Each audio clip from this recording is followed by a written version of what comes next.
Assalamualaikum, salam sejahtera. Saya Nazri Kahar. Ini agenda awani dari World Trade Center Kuala Lumpur menjelang bajet 2023 yang akan dibentangkan di Parlimen untuk sesi yang mendatang ini. Pastinya Kementerian Pendidikan Malaysia antara kementerian yang mendapat peruntukan bajet yang tertinggi saban tahun, sekitar 17 ke 18%, ataupun pernah juga dicatatkan sehingga 20% daripada jumlah bajet yang disediakan oleh pihak kerajaan. Dan Menteri Kanan Pendidikan ketika ditanya apakah tujuan utama bajet 2023 bagi KPM tahun hadapan, pastinya ada 3 perkara yang diberikan perhatian, iaitu pertamanya penambahan untuk peruntukan rancangan makanan tambahan bagi pelajar yang terlibat, diminta untuk ditambah jumlahnya kepada jumlah ataupun nilai yang lebih munasabah mengikut kenaikan harga barangan yang mendadak pada ketika ini.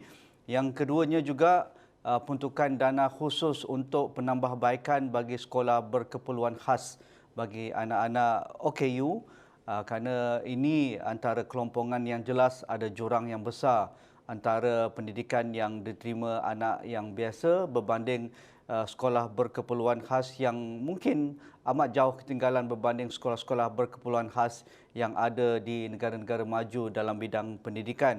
Begitu juga bagi melihat perkara hal selepas pandemik COVID-19, kita lihat ada kelompongan, ada kecacatan yang jelas bagaimana Kementerian Pendidikan agak keterbelakang dalam hal menyediakan prasarana pendidikan digital dan juga peranti untuk kegunaan para guru dan juga para pelajar dan juga untuk sekolah. Jadi ini antara tujuan yang dibinta secara khusus yang sudah pun diwawarkan oleh Menteri Kanan Pendidikan. Tetapi bagi beliau ada lagi senarai yang mungkin akan diumumkan dalam masa yang terdekat. Tetapi bagi penganalisis pendidikan, ramai di kalangan mereka beranggapan bahawa lesson learned sepatutnya apa yang berlaku pada pandemik COVID-19 selama 2 tahun lalu itu banyak membuka ruang-ruang lompong ataupun kebocoran dalam bidang pendidikan negara perlu diberi perhatian. Antaranya yang paling jelas adalah generasi yang hilang ataupun pelajar yang tercicir. Ini perlu diberi perhatian, tetapi dari angka ataupun ulasan yang diberikan oleh KPM sejak kita mulakan sekolah secara fizikal, tidak ada langkah khas, langkah khusus, dana khas dan juga apakah pelan tindakan pihak Kementerian Pendidikan berkaitan dengan generasi yang hilang ataupun pelajar yang tercicir apabila sekolah ditutup hampir lebih daripada 1 tahun. Begitu juga berkaitan dengan isu yang evergreen. Sekolah daif, sekolah yang kurang murid, sekolah yang amat padat di kawasan perbandaran, adakah ia akan diatasi dalam bajet 2023? Kerana ini sudah menjadi satu perdebatan yang amat panjang. Dana yang diperuntukkan saban tahun kadang-kala amat lambat disampaikan di peringkat bawah. Pemilihan kontraktor juga kadang-kadang ada masalah dari sudut penyampaian projek sampai ke tahap isu ini menjadi isu yang polemik yang seolah-olah tidak ada penyelesaian. Begitu juga di sekolah-sekolah yang kurang pelajar dan sekolah yang padat. Sampai tingkatan 1 pun hampir 1,000 pelajar untuk keseluruhan sekolah. Anda boleh bayangkan untuk sekolah yang berada di kawasan sebegini perlukan lebih sekolah menengah ataupun sekolah rendah, tetapi tidak ada peruntukan dalam masa RMK 11 ataupun RMK ke-12. Begitu juga dalam hal berkaitan dengan governance. Betul, 16%, 70% dana bajet 2022 ataupun sebelum-sebelum ini memang amat besar, berbilion dibelanjakan kerana kita ingin menjadi sebuah negara yang maju dalam pendidikan. Tetapi begitu banyak isu kebocoran, isu berkaitan dengan rasuah, isu berkaitan dengan kitarisan, peralatan yang usang, bangunan yang tidak diurus dengan baik, tandas sekolah bocor, kotor dan sebagainya, maintenance sekolah amat daif dan sebagainya. Adakah ini juga perlu diberi perhatian? Tak payahlah nak laungkan dana besar tetapi pagar sekolah pun nak roboh. Jadi inilah yang akan kita bincangkan bersama Dr. Anwar Ahmad, pensyarah kanan Pusat Kajian Kesejahteraan dan juga Pendidikan Komuniti UKM. Assalamualaikum Prof. Assalamualaikum Dr. Anwar, apa khabar? Salam Tuan Haji. Dok, mungkin dalam antaran Facebook yang terkini, Dr. Anwar berkaitan dengan harapan untuk bajet 2023 untuk KPM. Adakah ia selari apa yang diucapkan oleh Menteri Kanan Pendidikan baru-baru ini? Baik, terima kasih Tuan Haji. Yang pertama sekali, menarik tentang negara kita Malaysia, kita tidak pernah gagal dari segi memberi peruntukan yang besar kepada sektor pendidikan.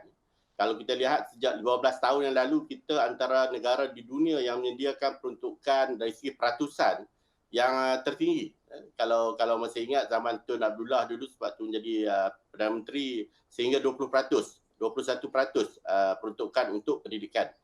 Macam seperti 2022, misalnya kita memperuntukkan 52 bilion ataupun sekitar 16% daripada bajet. Dari segi iltizam kerajaan untuk memajukan pendidikan itu, kita sambut baik dan itu adalah sesuatu yang cukup menarik.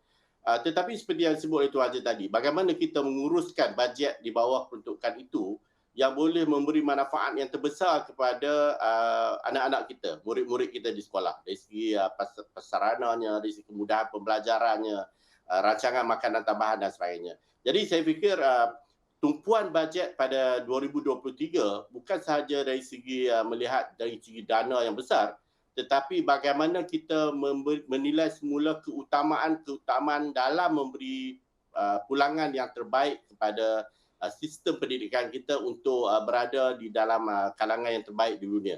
Kita kena akui bahawa sistem pendidikan kita belum sampai ke tahap yang terbaik, tetapi kita mempunyai sumber, mempunyai kepakaran, mempunyai keupayaan jika kita dapat menggunakan sepenuhnya peruntukan yang disediakan ini dengan tujuan-tujuan dan keutamaan yang baik.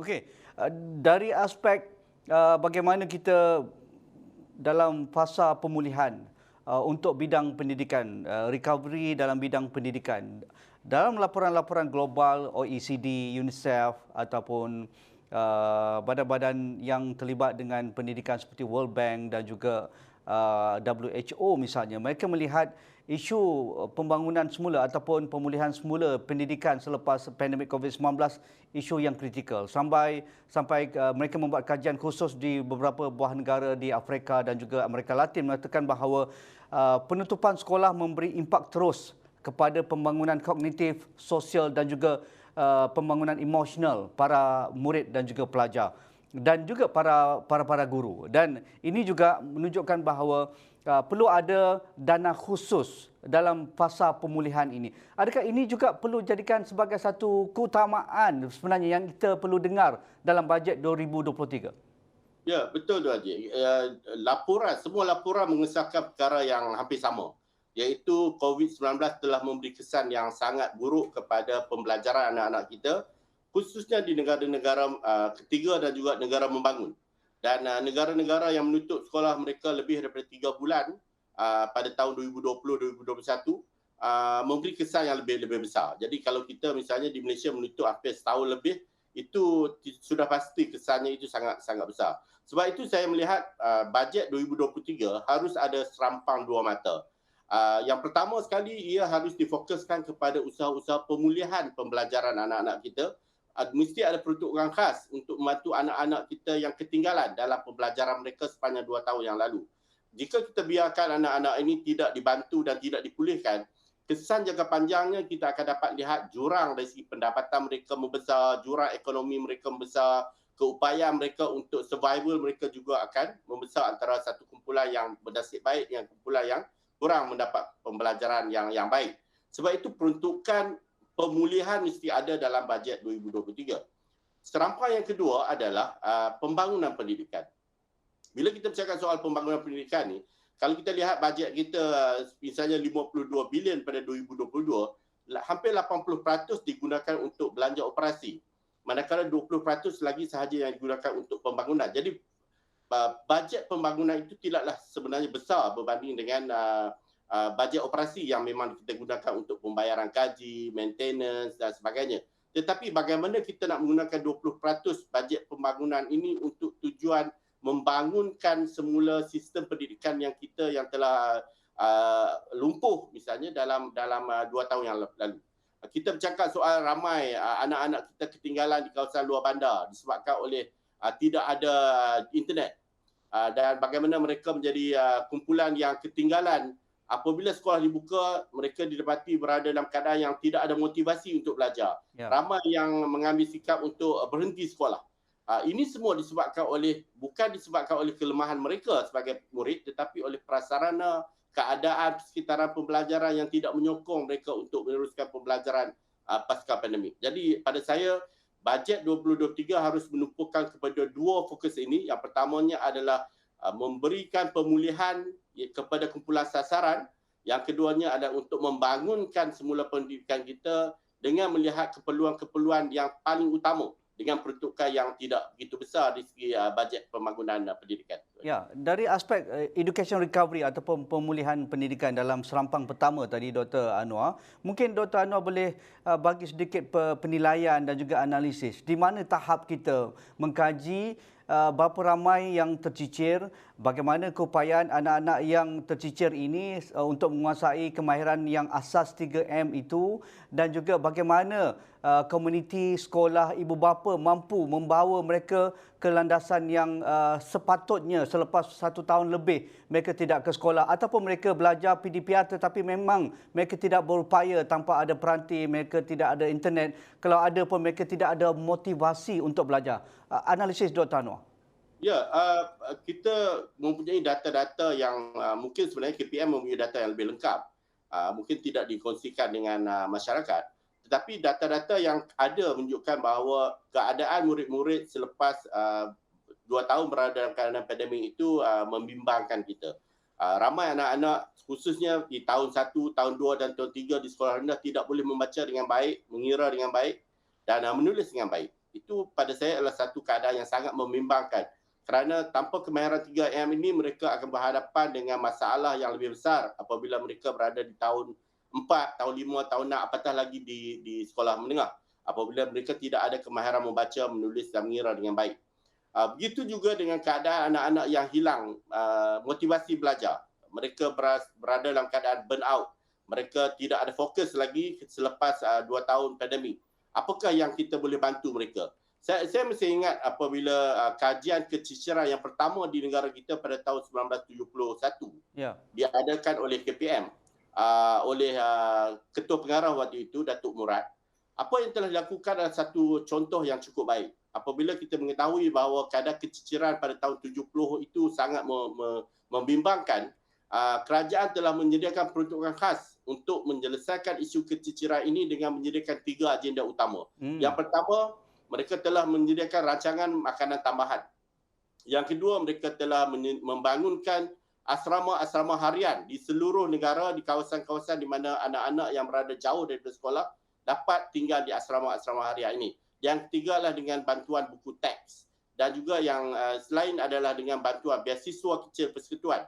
Ini semua peruntukan khas yang telah disediakan di bawah program memansuhkan ataupun menghapuskan keciciran pada tahun 1972. Tetapi apabila berlaku pandemik tahun 2020 itu dulu, sehingga kini kita tidak ada satu agenda yang besar. Bagaimana kita nak menyelesaikan isu keciciran sebagaimana yang telah dilakukan oleh KPM pada tahun 1972 dahulu. Dan saya bimbang apa yang kita lakukan sekarang jika kita tidak melihat dengan serius isu keciciran, isu kanak-kanak yang berhenti sekolah, isu tahap kebolehan membaca menulis yang rendah. Kita sedang menghasilkan satu generasi yang disebut oleh Tuan Haji tadi sebagai the lost generation. Anak-anak yang menganggap bahawa pembelajaran ini sebagai sesuatu yang tidak penting, yang menganggap pendidikan ini bukanlah sesuatu yang dapat membawa mereka kepada yang lebih baik. Tahap ataupun perspektif pemikiran ini yang akan menyebabkan mereka menjadi kumpulan yang dipanggil sebagai lost generation.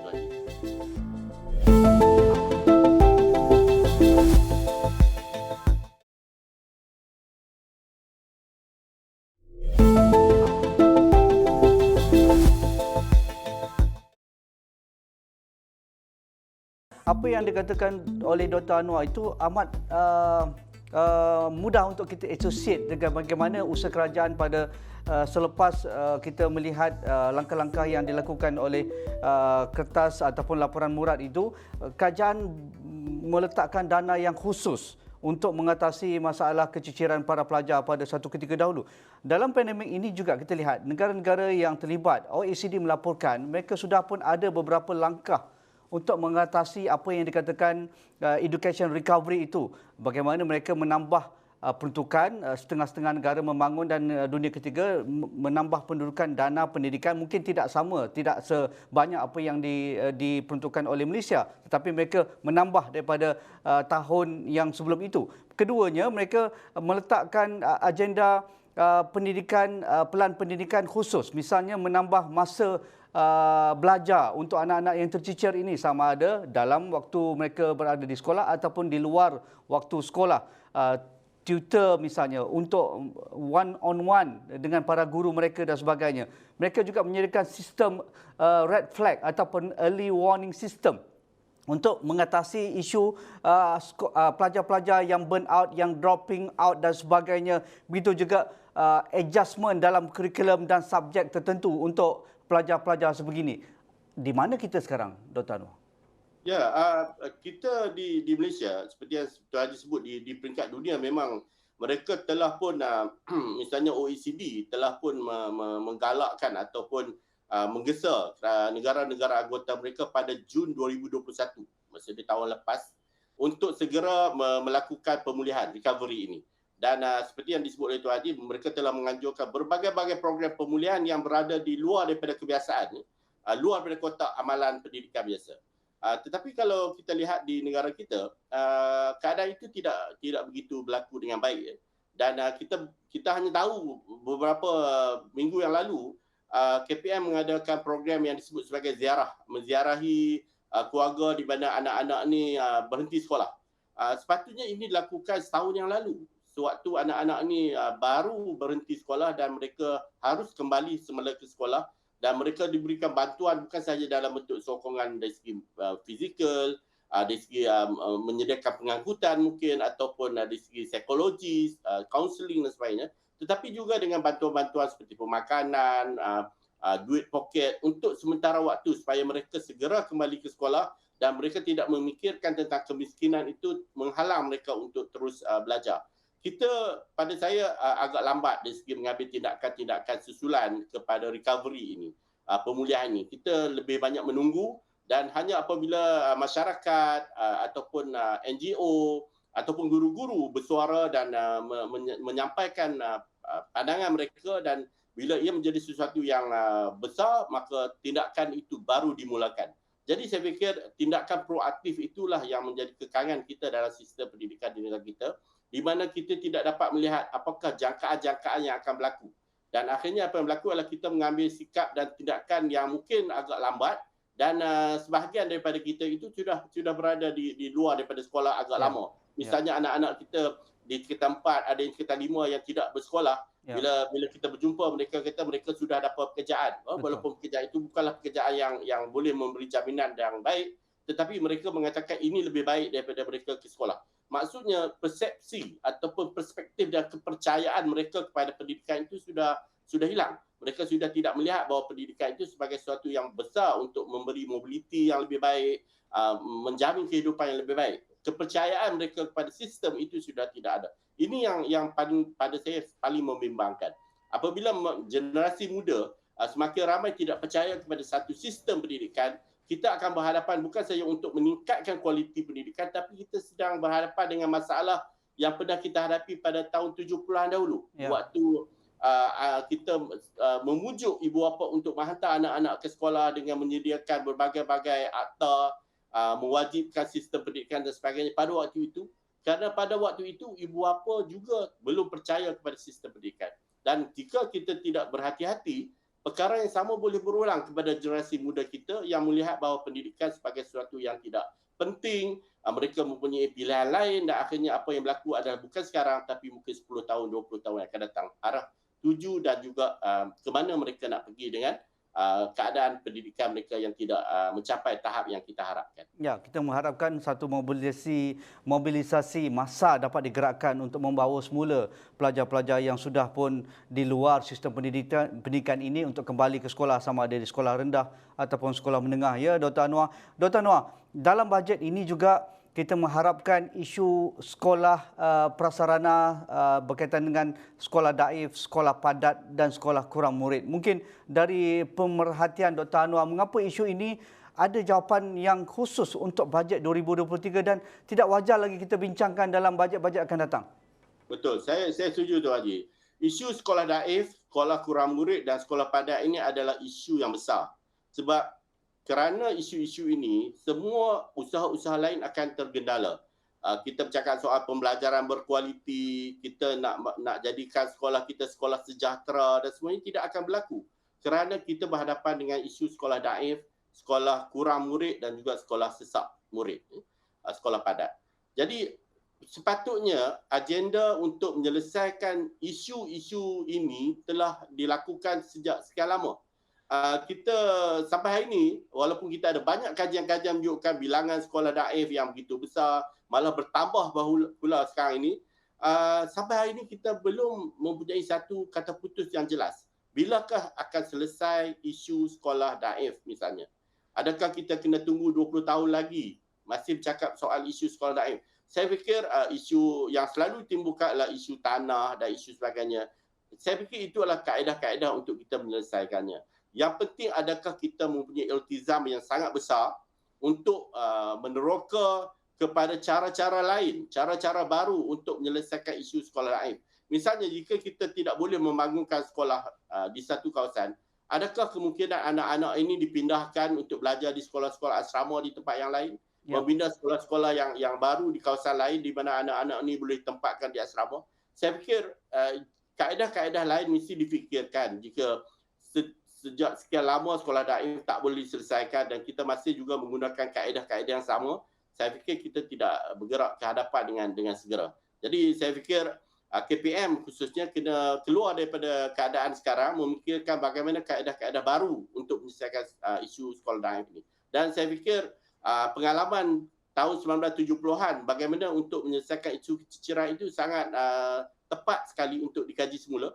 Bagaimana penyediaan sekolah-sekolah harian, asrama-asrama harian pada waktu itu di sekolah-sekolah yang sedia ada telah menyelesaikan hampir keseluruhan isu keciciran yang berlaku pada tahun 1970-an. Jadi mengapa tidak kita keluar daripada kepompong amalan-amalan sekarang ini dan mencari jalan-jalan baru untuk kita lihat bagaimana kita boleh menyelesaikan isu sekolah daif pada masa ini dan pada masa depan. Yang kedua lagi, isu sekolah daif ini juga disebabkan oleh usaha-usaha ataupun isu-isu penyelenggaraan. Isu sekolah daif tidak akan selesai sebab 10 tahun lagi sekolah yang mungkin lebih baru akan menjadi sekolah daif juga. Jadi bagaimana kita nak memastikan bahawa sistem penyelenggaraan kepada semua perkara-perkara di sekolah itu dapat dilakukan dengan lebih baik, lebih berkesan. Kalau kita lihat ada negara-negara di dunia, misalnya di negara Germany misalnya, kalau kita ambil sebagai contoh, bila dilakukan penukaran mentor lampu, mereka bukan mengikut lampu itu sudah tidak berfungsi atau tidak, tapi mereka mengikut jam penggunaan mentol itu. Jadi sebelum lampu itu rosak ataupun tidak berfungsi, mereka dah tukar. Maksudnya dalam keadaan begitu, penyelenggaraan sekolah-sekolah itu berada dalam keadaan yang terbaik. Anak-anak tidak berhadapan dengan kipas angin rosak, lampu rosak, perabot pecah dan sebagainya. Sebab sampai waktu hayat barangan itu, maka mereka akan tukarkan. Jadi dari segi perancangannya lebih baik, dari segi peruntukannya lebih jelas. Dan ini yang sepatutnya kita amalkan dalam sistem pendidikan, khususnya di sekolah-sekolah kita, Tuan Haji. Dr. Noor, berkaitan dengan ini satu persoalan yang besar juga berkaitan dengan kebajikan para guru. Ramai di kalangan guru yang kita temui sekarang, kalau boleh besok nak bersara. Tak kira lelaki perempuan. Saya jumpa 2-3 orang rakan-rakan saya yang sudah pun berada di jawatan yang besar, itu pengetua, timbalan pengetua ataupun guru besar. Kalau diberi peluang untuk sambung kontrak pun mereka tak nak dah. Kerana mereka tahu bala banyak lagi setahun, 2 tahun akan datang. Jadi lebih baiklah ambil je lah persaraan yang sudah pun ditetapkan. Dan yang muda pula nak buat keputusan persaraan awal. Lebih 10,000 dikatakan oleh pihak KPM. Ini antara isu dan beban kerja, tekanan yang amat dahsyat yang dialami oleh para guru. Adakah dalam bajet ini yang akan datang kita dengar ini, wajar ada satu perkara yang menceriakan. Kalau di Singapura 2 bulan lalu, kerajaan menaikkan gaji guru 5 ke 10%. Kerana mereka ini satu komuniti khusus membangunkan anak bangsa, perlu diberikan kenaikan yang sewajarnya. Mengapa tidak di Malaysia? Baik, Haji, kalau kita teliti komen-komen ataupun keluhan-keluhan guru ini secara detail, apa yang sebenarnya mereka keluhkan ataupun beban. Sebenarnya yang dikeluhkan itu bukan mengajar. Mereka tidak ada keluhan. Saya tidak mendengar secara jelas ataupun secara besar-besaran bahawa guru mengeluh mereka kena mengajar. Yang mereka mengeluh itu adalah segala urusan-urusan yang tidak ada kaitannya dengan pengajaran.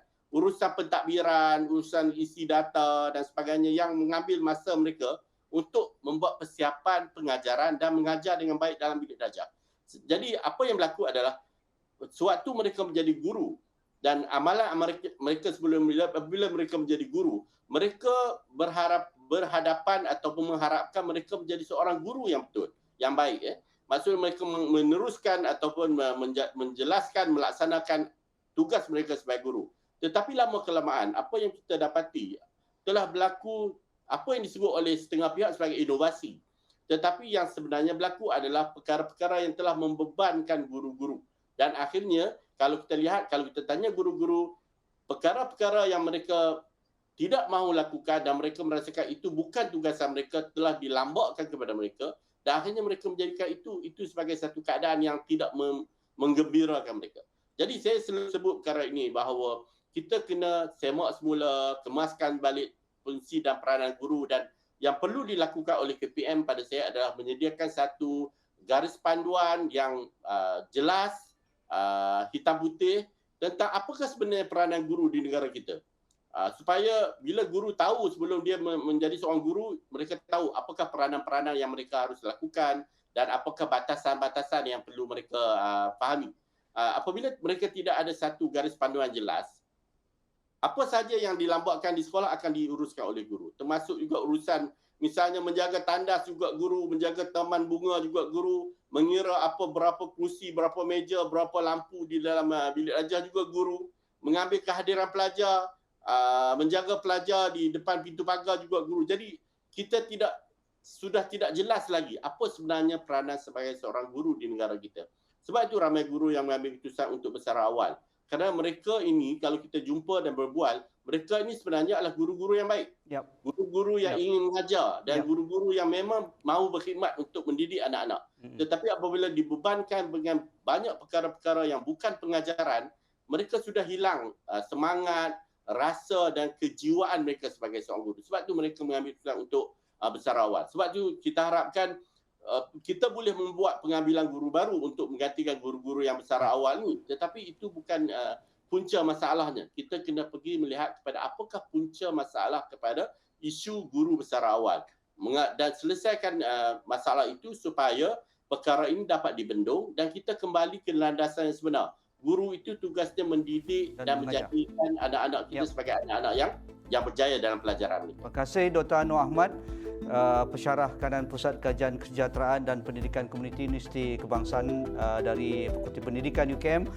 Kita berbicara berkaitan dengan apakah yang diharapkan dalam bajet pendidikan untuk 2023. Sekian saja bersama saya Nazrika malam ini. Assalamualaikum, kita jumpa lagi.